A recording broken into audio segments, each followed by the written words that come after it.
سامعین و ناظرین السلام علیکم ورحمۃ اللہ وبرکاتہ۔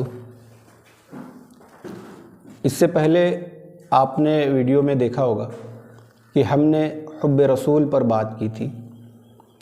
آج کی یہ ویڈیو اسی سلسلے کی دوسری کڑی ہے، یعنی دوسرا ایپیسوڈ ہے اس کا۔ آپ جانتے ہیں کہ صحابہ اکرام اللہ کے رسول صلی اللہ علیہ وسلم سے بے پناہ محبت کیا کرتے تھے۔ کئی مثالیں، کئی واقعات میں نے بیان کیے تھے۔ آج میں بات شروع کر رہا ہوں یہاں سے کہ جب صلح حدیبیہ کے موقع پر کفار کی طرف سے قائد بن کر عروہ بن مسعود آئے، اور پھر جب وہ لوٹ کر کفار کے پاس جاتے ہیں تو اللہ کے رسول صلی اللہ علیہ وسلم کے ساتھ صحابہ اکرام کا جو طرز عمل تھا، جو ان کی باتیں تھیں انہوں نے دیکھی تھی، وہ جا کر جو بیان کرتے ہیں ان کو آپ سنیں۔ یہ کون بیان کر رہا ہے؟ عروہ بن زبیر۔ کون تھے؟ مشرکین مکہ کی طرف سے قائد تھے ان کے صلح حدیبیہ کے موقع پر۔ وہ کیا کہتے ہیں جب وہ جاتے ہیں؟ کہتے ہیں کہ تم لوگ محمد صلی اللہ علیہ وسلم کا خون بہانا چاہتے ہو، یہ ناممکن ہے، اس لیے کہ جو اس کے اصحاب ہیں، جو اس کے ساتھی ہیں، وہ تو جب وہ وضو بناتے ہیں محمد صلی اللہ علیہ وسلم تو وضو کا پانی زمین پر نہیں گرنے دیتے، اور وہ جب تھوکتے ہیں تو ان کا تھوک بھی زمین پر نہیں گرنے دیتے، وہ اٹھا کر کے جو ہے اپنے جسموں پر مل لیتے ہیں۔ بے پناہ محبت کرتے ہیں ان کے اصحاب، اور ان کے اصحاب ان کی اس قدر تعظیم کرتے ہیں کہ نگاہ اٹھا کر ان کی طرف دیکھتے بھی نہیں ہیں۔ یہ کفار کی طرف سے آئے ہوئے قائد عروہ بن مسعود کا یہ بیان ہے صحابہ اکرام کے بارے میں مختصر میں دو ایک مثالیں دے کر کے بات ختم کروں گا۔ سب سے پہلی جو مثال میں دے رہا ہوں آپ کو محبت رسول کی، اللہ کے رسول صلی اللہ علیہ وسلم جب مکے میں کفار و مشرکین کے درمیان دعوت کا کام انہوں نے شروع کیا، اور 13 سال تک، اس کے بعد جب وہاں پر ظلم و ستم بڑھ گیا تو اللہ کے رسول کو اللہ تعالیٰ نے ہجرت کا حکم دیا۔ تو اللہ کے رسول صلی اللہ علیہ وسلم ہجرت کر کے مکے سے مدینہ پہنچے، اور جب وہ مدینہ پہنچتے ہیں تو وہاں کے سب لوگ، جتنے خاص طور سے جو رئیس لوگ ہوتے ہیں، جو سردار قسم کے لوگ ہوتے ہیں، وہ سب کے سب لوگ چاہتے ہیں کہ اللہ کے رسول صلی اللہ علیہ وسلم ہمارے مہمان ہو جائیں، اور سب لوگ اللہ کے رسول صلی اللہ علیہ وسلم سے کہتے ہیں اللہ کے رسول صلی اللہ علیہ وسلم آپ ہمارے گھر پر تشریف رکھیے۔ لیکن اللہ کے رسول صلی اللہ علیہ وسلم فرماتے ہیں کہ جس اونٹنی پر میں سوار ہوں، وہ جس کے گھر پر بیٹھے گی، جس کے دروازے پر جا کے رک جائے گی، میں اس کا مہمان ٹھہروں گا۔ اور جب وہ اونٹنی چلتی ہے، اونٹنی جاتی ہے، تو جس کے گھر کے پاس پہنچتی ہے ہر شخص کو یہ شوق ہوتا ہے کہ کاش یہ اونٹنی یہیں بیٹھ جاتی تو اللہ کے رسول صلی اللہ علیہ وسلم ہمارے مہمان ہو جاتے۔ لیکن کون وہ خوش نصیب تھا جس کے گھر وہ جا کے اونٹنی بیٹھتی ہے؟ وہ حضرت ابو ایوب انصاری رضی اللہ تعالیٰ عنہ ہوتے ہیں، جن کے گھر کے سامنے جو ہے وہ اونٹنی جا کر بیٹھ جاتی ہے۔ وہ بہت خوش ہو جاتے ہیں، وہ صحابی رسول حضرت ابو ایوب انصاری رضی اللہ تعالیٰ عنہ جاتے ہیں، جلدی جلدی سامان لیتے ہیں ان کا، اور اپنے گھر میں لے جا کر رکھتے ہیں، اپنی بیوی سے بتاتے ہیں، خوش ہو جاتے ہیں کہ اللہ کے رسول صلی اللہ علیہ وسلم آج ہمارے مہمان ہیں۔ ان کے گھر کا جو گھر تھا ان کا، اس کے 2 حصے تھے، یعنی بالائی حصہ اور نچلا 2 منزلے کا وہ مکان تھا۔ تو وہ لوگ فیصلہ کرتے ہیں کہ اللہ کے رسول صلی اللہ علیہ وسلم نیچے رہے تو ان کو کافی آرام رہے گا، تو وہ اپنے خیال سے بہتر کرنے کے اس میں اللہ کے رسول صلی اللہ علیہ وسلم کو اپنے نچلے حصے میں ٹھہراتے، اور وہ لوگ یعنی وہ اور ان کی بیوی اوپر والے حصے میں ٹھہرتے، رات گزارتے۔ جب رات ہو جاتی ہے، جب لوگ اپنے بستر پر لیٹتے ہیں وہ لوگ، تو ان کو خیال آتا ہے کہ اللہ کے رسول صلی اللہ علیہ وسلم نیچے سوئے ہیں اور ہم لوگ اوپر، یہ اللہ کے رسول صلی اللہ علیہ وسلم کو اس سے پریشانی نہ ہو کہ ہم لوگ چلیں اور ہمارے چلنے کی وجہ سے جو دھول گرے، جو مٹی گرے، وہ کہیں اللہ کے رسول صلی اللہ علیہ وسلم کے اوپر نہ گر جائے۔ آپ سوچیں کس قدر محبت تھی ان کو اللہ کے رسول صلی اللہ علیہ وسلم سے.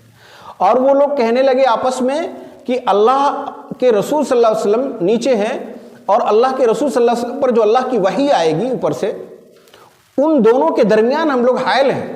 یہ تو اچھی بات نہیں ہے. اے ام ایوب، ہم لوگ تباہ و برباد نہ ہو جائیں. وہ اس فکر میں رہتے ہیں، ان کو نیند نہیں آتی. وہ لوگ آخرکار اپنے گھر کے ایک ایسے کونے میں جا کر دبک کر بیٹھتے ہیں جس کونے کے نیچے اللہ کے رسول صلی اللہ علیہ وسلم کا وہ حصہ نہیں آتا ہے، اور اسی طرح سے وہ رات گزارتے ہیں. صبح ہوتی ہے، اللہ کے رسول صلی اللہ علیہ وسلم کے پاس آتے ہیں، کہتے اللہ کے رسول صلی اللہ علیہ وسلم، ہم نے اور ہماری اہلیہ نے رات بھر جو ہے جاگ کر کے رات گزار دی، ہم رات بھر سوئے نہیں. اللہ کے رسول صلی اللہ علیہ وسلم نے پوچھا کیوں ابو ایوب؟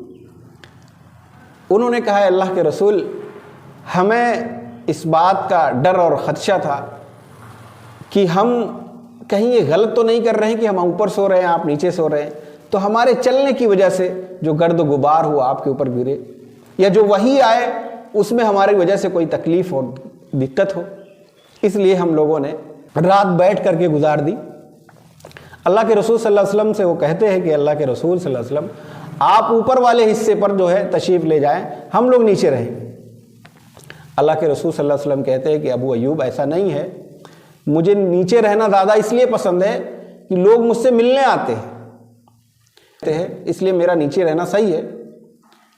پھر وہ اوپر رہنے لگتے ہیں. ایک دن کیا ہوتا ہے، ابو ایوب انصاری رضی اللہ تعالیٰ نے کہتے ہیں ایک سرد رات ہوتی ہے. جو لوگ مدینہ گئے ہیں یا مدینہ میں ہیں اس وقت، ان کو پتہ ہے کہ ٹھنڈ کے موسم میں وہاں بہت ٹھنڈ پڑتی ہے. تو ٹھنڈ کی رات، سرد رات تھی، ہم لوگ لیٹے ہوئے تھے. پانی کا ایک گھڑا پیر سے لگ کر یا کسی اور وجہ سے ٹوٹ جاتا ہے، جس کی وجہ سے فرش پر جو ہے پانی بکھر جاتا ہے، پانی پھیل جاتا ہے. تو کہتے ہیں ہم اور ہماری بیوی دونوں لوگ پریشان ہو جاتے ہیں کہ کہیں یہ پانی رس کر کے ٹپک کر کے اللہ کے رسول صلی اللہ علیہ وسلم کے پاس نہ چلا جائے. حضرت ابو ایوب انصاری رضی اللہ تعالیٰ عنہ کہتے ہیں کہ اس دن ہمارے پاس صرف ایک کمبل تھا جس کو ہم لحاف کے طور پر اوڑھے تھے، اس کے علاوہ ہمارے پاس کچھ بھی نہیں تھا. ہم نے پانی کو جذب کرنے کے لیے جلدی سے وہ کمبل جو ہے اس پانی پر ڈال دیا کہ کہیں پانی جو ہے رس کر کے یا گر کر کے اللہ کے رسول صلی اللہ علیہ وسلم کے اوپر نہ چلا جائے اور ان کو تکلیف پہنچے. اس سرد رات میں اس چیز کے اڑھنے کے علاوہ ہمارے پاس کچھ نہیں تھا، لیکن اللہ کے رسول صلی اللہ علیہ وسلم کی محبت اس پر غالب آ گئی ان پر، اور اسی کمبل سے وہ جذب کیے اور رات بھر جو ہے وہ ٹھنڈ میں دونوں میاں بیوی بیٹھے رہے. پھر صبح ہوتی ہے، اللہ کے رسول صلی اللہ علیہ وسلم کے پاس آتے حضرت ابو ایوب انصاری رضی اللہ تعالیٰ عنہ، کہتے ہیں اللہ کے رسول صلی اللہ علیہ وسلم رات میں یہ حادثہ ہوا اور ہم لوگ سو نہ سکے، ہم آپ سے گزارش کر رہے ہیں اللہ کے رسول صلی اللہ علیہ وسلم آپ اوپر تشریف لے جائیں، آپ اوپر رہیں ہم نیچے رہیں گے. اللہ کے رسول صلی اللہ علیہ وسلم ان کی درخواست قبول فرماتے. آپ دیکھیں ایک صحابی رسول کتنی محبت کرتے تھے اللہ کے رسول صلی اللہ علیہ وسلم. جب یہ تذکرے ہوتے ہیں محبت کے تو ہمارے آپ کے دلوں میں بھی اللہ کے رسول صلی اللہ علیہ وسلم کی محبت بڑھتی ہے. اور جب ہم اپنے بچوں کے درمیان اس کا تذکرہ کرتے ہیں تو ان کے اندر بھی یہ سب چیزیں پیدا ہوتی ہیں اور ہم کو کرنا چاہیے. میں ایک رسالہ پڑھ رہا تھا، کے اوپر وہ رسالہ تھا، اس میں ایک معصوم بچے کی 8 سے 10 سال کی عمر کے ایک بچے کا واقعہ اس میں ذکر کیا گیا تھا، جس کو میں نے کافی 8-10 سال پہلے شاید پڑھا تھا، لیکن آج بھی میرے دل میں وہ بات گونجتی رہتی ہے کہ وہ چھوٹا بچہ اللہ کے رسول صلی اللہ علیہ وسلم سے کیسی محبت کرتا تھا. یہ آج کے دور کی بات ہے. اللہ کے رسول کے اصحاب تو اللہ کے رسول سے محبت کرتے ہی تھے، آج کے نوجوان بھی، آج کے اہل ایمان بھی اللہ کے رسول سے کس قدر محبت کرتے تھے. اس چھوٹے بچے کے بارے میں میں نے پڑھا، کیا لکھا تھا، نام مجھے اس کا بھول رہا ہے، آپ مثال کے طور پر عفان لے لیجئے. وہ عفان اپنے کلاس میں پڑھنے میں بہت تیز تھا، اچھا بچہ، ہونہار بچہ تھا. ایک دن کلاس ٹیچر اسکول میں آتے اور بچوں سے سوال کرتے ہیں طرح طرح کے.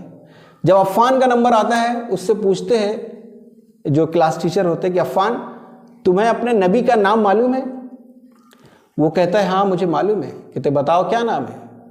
تو بچہ خاموش ہو جاتا ہے، نہیں بولتا ہے۔ وہ بار بار اس سے پوچھتے کہ معلوم ہو؟ کہتا ہاں معلوم ہے۔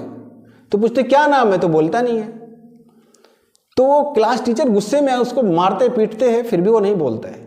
کلاس ٹیچر جاتے ہیں پرنسپل کے پاس، ان سے شکایت کرتے ہیں کہ عفان نے آج دیکھیے کیسی حرکت کر رہا ہے، میں اس سے پوچھتا ہوں اپنے نبی اور رسول کا نام معلوم ہے؟ تو کہتا ہاں میں پوچھتا ہوں کیا، تو بولتا نہیں ہے۔ پرنسپل آتے وہ بھی پوچھتے، وہ بھی جو ہے بڑی حیرت میں ہوتے ہیں کہ کیا بات ہے، جواب نہیں دے رہا ہے۔ وہ بھی مارتے پیٹتے ہیں، لیکن وہ مار کھاتا ہے بچہ، لیکن نام نہیں لیتا ہوتا ہے۔ پھر اسی درمیان انٹرول ہو جاتا ہے، بچے سب جاتے ہیں، کھانا کھاتے ہیں، پیتے ہیں۔ اس انٹرول کے بعد پھر پرنسپل اور کلاس ٹیچر کلاس میں جاتے ہیں اور کہتے ہیں عفان کھڑے ہو جاؤ، بتاؤ تم اپنے نبی کا نام جانتے ہو؟ کہتا ہاں۔ بولے کیا نام؟ کہتے محمد رسول اللہ صلی اللہ علیہ وسلم۔ تو پرنسپل پوچھتے ہیں عفان لگتا ہے تم کو پتہ نہیں تھا اور اسی لیے تم پہلے نہیں بتا رہے تھے، اب بتا رہے ہو؟ تو بچہ کیا جواب دیتا ہے؟ آپ اور ہم سنیں کہ وہ بچہ اپنے رسول سے، اپنے نبی سے، ہمارے نبی سے کس قدر محبت کر رہا ہے۔ وہ بچہ کہتا ہے پرنسپل سے کہ سر ایسا ہے کہ میں اپنے رسول اور اپنے نبی کا نام بغیر وضو کے نہیں لیتا، اس لیے میں اس سے پہلے اپنے نبی کا نام نہیں لے پا رہا تھا۔ ٹیچر اور پرنسپل کے آنکھوں سے آنسو جاری ہو جاتے ہیں۔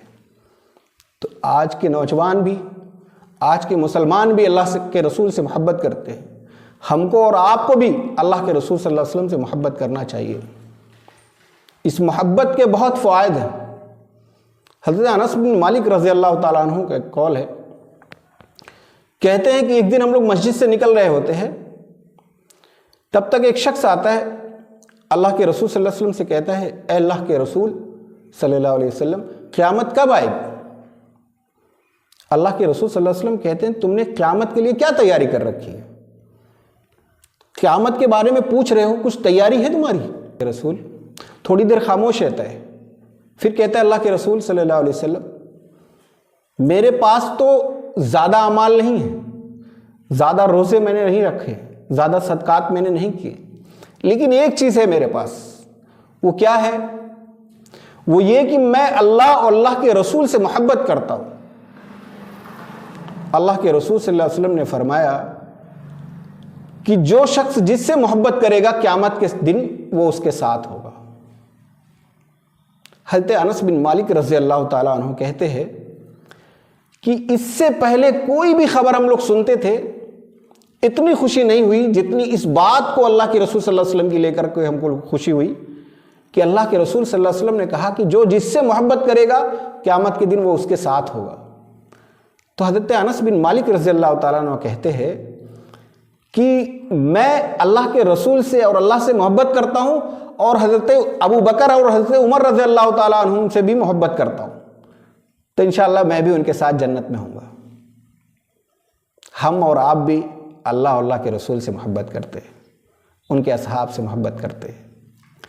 حضرت عائشہ رضی اللہ تعالیٰ عنہ کی ایک روایت ہے، وہ کہتی ہیں کہ ایک شخص آتا ہے اللہ کے رسول صلی اللہ علیہ وسلم کے پاس اور کہتا ہے آپ مجھے بہت زیادہ محبوب ہیں، میں اپنی جان سے بھی زیادہ آپ سے محبت کرتا ہوں، یہاں تک کہ اپنے بیٹے سے بھی زیادہ میں آپ سے محبت کرتا ہوں، اور جب میں گھر میں کبھی کبھی ہوتا ہوں تو میں بالکل بے چین ہو جاتا ہوں، کبھی آپ کی یاد آتی ہے تو میں بے چین ہو جاتا ہوں، بے صبرا ہو جاتا ہوں، اور میں آ کر کے آپ کو دیکھتا ہوں تو مجھے سکون مل جاتا ہے، لیکن میں ایک بات سے ڈرتا ہوں۔